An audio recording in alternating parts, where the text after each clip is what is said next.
Hi everyone, welcome back to another episode.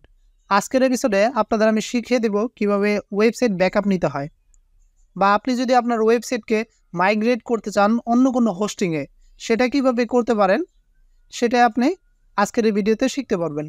তো চলুন কথা না বাড়িয়ে আজকের পর্বটি শুরু করা যাক। শুরু করার আগে একটা কথা বললে, আপনি যদি চ্যানেলে নতুন হয়ে থাকেন তাহলে অবশ্যই চ্যানেলটি সাবস্ক্রাইব করবেন। আর চ্যানেলের কোনো ভিডিও দেখে যদি কোনো সমস্যায় পড়েন তাহলে অবশ্যই আমার এই ফেসবুক পেজ আছে, সেখানে যোগাযোগ করবেন, অবশ্যই আমি আপনাকে সহায়তা করব। তো যাই হোক, চলুন আমরা কিভাবে একটি ওয়েবসাইটে ব্যাকআপ নিতে হয় বা একটি ওয়েবসাইটকে অন্য কোনো হোস্টিংয়ে মাইগ্রেট করতে হয় সেই প্রসেসটা দেখে নিই। প্রথমে যেই ওয়েবসাইটটা আপনি ব্যাকআপ নেবেন সেই ওয়েবসাইটের ড্যাশবোর্ডে চলে যাবেন।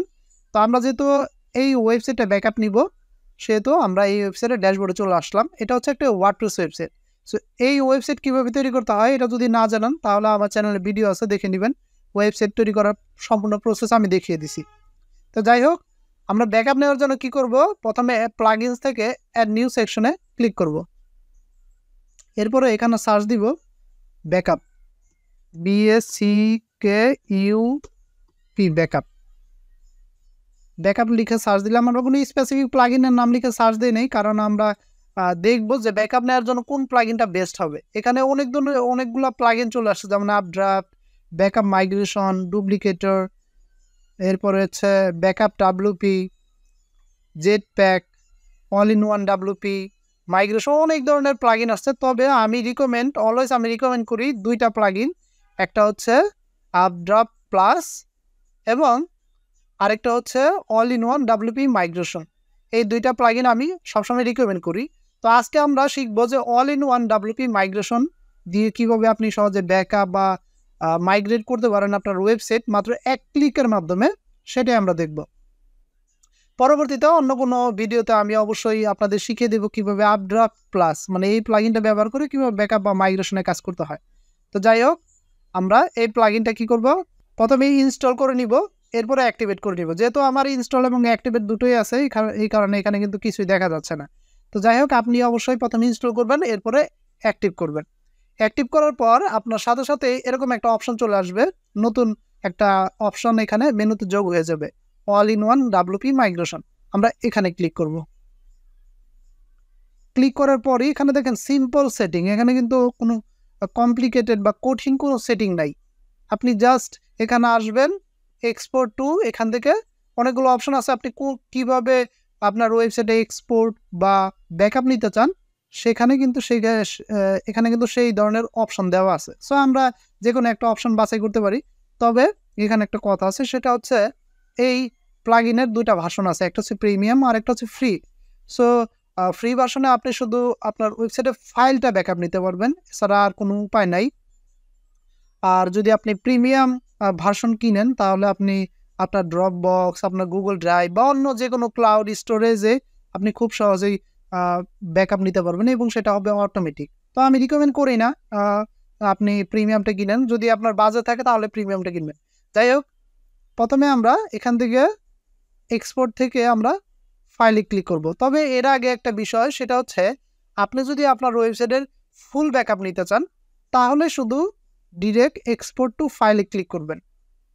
আর যদি আপনি চান না আমি আমার ওয়েবসাইটে ফুল ব্যাকআপ নিব না, আমি শুধু আমার ওয়েবসাইটের পেজ বা পোস্ট, আমার ওয়েবসাইটে এখানে যে পোস্টগুলো আছে সেগুলো ব্যাকআপ নিব এবং পেজ আছে সেগুলো ব্যাকআপ নিব, প্লাস আমি আমার ওয়েবসাইটের মিডিয়া বা যে ছবিগুলো আপলোড করা আছে সেগুলো ব্যাকআপ নিব, তাহলে আপনি এখানে ক্লিক করবেন অ্যাডভান্স অপশন। এখান থেকে আপনি theme, do not export plugins আর ডু নট এক্সপোর্ট থিম, এই দুটো অপশন সিলেক্ট করে দিবেন।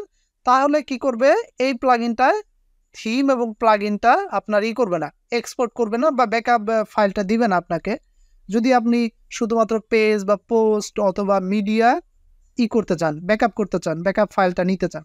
যাই হোক, আমরা এখানে ক্লিক করবো। আদারওয়াইজ আপনি যদি বলেন যে না আমি ফুল ওয়েবসাইট ব্যাকআপ নিব, তাহলে এই দুইটা আনচেক দিয়ে দিবেন,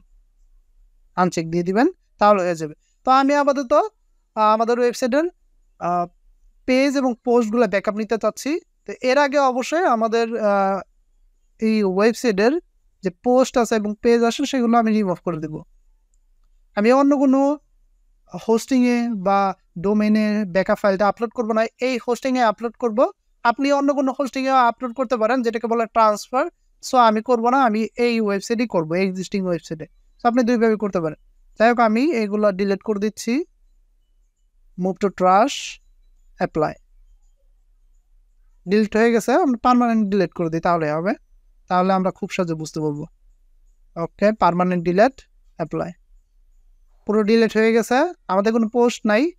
পেজ আছে দুইটা, আমি দুইটা পেজও ডিলিট করে দিব। এরপর এখান থেকে অ্যাপ্লাই, দুইটা পেজও ডিলিট হয়ে গেছে, পার্মানেন্ট ডিলিট করে দিই। ওকে, পার্মানেন্ট ডিলিট। ওকে, ডিলিট হয়ে গেছে, ডিলিট হয়ে গেছে। পেজ এবং পোস্ট দুটোই কিন্তু ডিলিট, মানে কোনো কিছুই নেই। এখন আমরা চাচ্ছি যে ওই দুইটা পোস্ট এবং পেজ আমরা আবার ফিরিয়ে আনবো। কিভাবে? আমরা এখান থেকে do not export media library, এই দুটা সিলেক্ট করব। সিলেক্ট করে আমরা এক্সপোর্ট টু ফাইল এখানে ক্লিক করব। কিছুক্ষণ ওয়েট করি, এরপর এক্সপোর্ট হয়ে যাবে। এই যে এখানে এক্সপোর্ট দেখা যাচ্ছে যে ডাউনলোড, আপনার ওয়েবসাইটের ফাইলটা ডাউনলোডের জন্য রেডি। তো এরপরে ডাউনলোডে ক্লিক করবেন।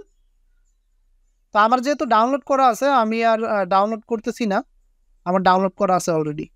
যাই হোক, ডাউনলোড হয়ে গেলে ক্লোজ করে দিবেন। এরপরে আপনার যেহেতু এক্সপোর্ট হয়ে গেছে, আপনি কি করবেন? ইম্পোর্টে চলে আসবেন। যেহেতু প্লাগইনে সিম্পল কয়েকটা সেটিং আছে, সো কমপ্লিকেটেড কোনো সেটিং নেই, এক্সপোর্ট আর ইম্পোর্টের খেলা। এরপর আমরা কি করব? আমাদের যে এক্সপোর্ট করা ফাইলটা আছে সেটা আমরা এখান থেকে ড্রাগ করে আপলোড দিয়ে দিব। আমাদের আপলোড হতে কিছুটা সময় নেবে, এরপর আপলোড হয়ে যাবে।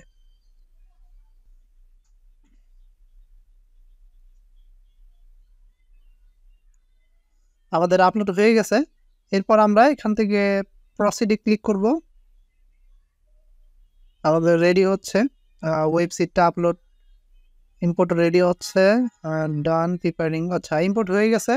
এখন আমাদের বলতেছে দুটা কাজ করতে। একটা হচ্ছে সেভ পারমালিঙ্ক স্ট্রাকচার, মানে আমাদের পারমালিঙ্ক যে লিঙ্ক স্ট্রাকচারটা সেটা পরিবর্তন করতে হবে। এরপর আমাদের আরেকটা বলছে রিভিউ দ্য প্লাগইন, সো এটা অপশনাল। সো আমরা সেভ পারমালিঙ্ক স্ট্রাকচার এখানে ক্লিক করি, আর এখান থেকে আমরা ফিনিশ দিয়ে দিই। আমরা এখান থেকে আমাদের লিঙ্ক স্ট্রাকচার চেঞ্জ করে দিব।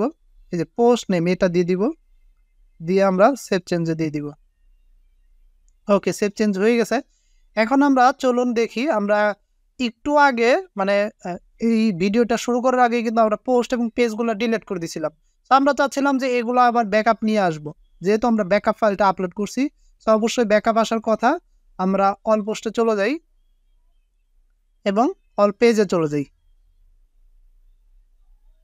তা আমরা কিন্তু এই যে এখানে দেখতে পাচ্ছি, আমরা যেটা পার্মানেন্টে ডিলিট করে দিয়েছিলাম যে পোস্টটা, সেই পোস্ট কিন্তু চলে আসছে। এবং আমরা যদি পেজের এখানে চলে যাই, তাহলে কিন্তু এখানে দেখা যাচ্ছে যে দুইটা পেজ ডিলিট করে দিয়েছিলাম, পার্মানেন্ট ডিলিট করে দিয়েছিলাম, সেগুলো কিন্তু আবার চলে আসছে, মানে ব্যাকআপ হয়ে ফিরে আসছে। যেহেতু আমরা ব্যাকআপ ফাইলটা আমরা এক্সপোর্ট করে নিছি, এরপর সেটা আমরা ইম্পোর্ট করে দিছি এখান থেকে, সেহেতু আমাদের দুইটা কিন্তু চলে আসছে। সো এইভাবে আপনি আপনার ওয়েবসাইটটা ফুল ওয়েবসাইট ব্যাকআপ নিতে পারবেন, বা ট্রান্সফার করার জন্য ব্যাকআপ ফাইলটা ডাউনলোড করতে পারবেন এই প্লাগইন ব্যবহার করে।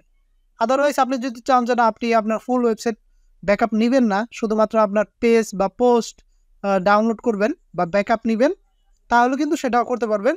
শুধুমাত্র অন্য ওয়েবসাইটে ট্রান্সফারের ক্ষেত্রে না, আপনার নিজের ওয়েবসাইটে ব্যাকআপ ফাইলটা ব্যবহার করতে পারবেন এই প্লাগইনটা ব্যবহার করে। তো এই ছিল আজকের এই ভিডিও। যদি আপনার কোনো প্রশ্ন থাকে তাহলে অবশ্যই নিচে কমেন্ট করে জানাবেন, অথবা আমার এই পেজ আছে, এখানেও আমাকে মেসেজ করতে পারেন। অবশ্যই আমি আপনার প্রশ্নের উত্তর দেওয়ার চেষ্টা করবো ইনশাল্লাহ। দেখা হবে আগামী পর্বে। সে বন্ধু ভালো থাকবেন, সুস্থ থাকবেন। ধন্যবাদ সবাইকে।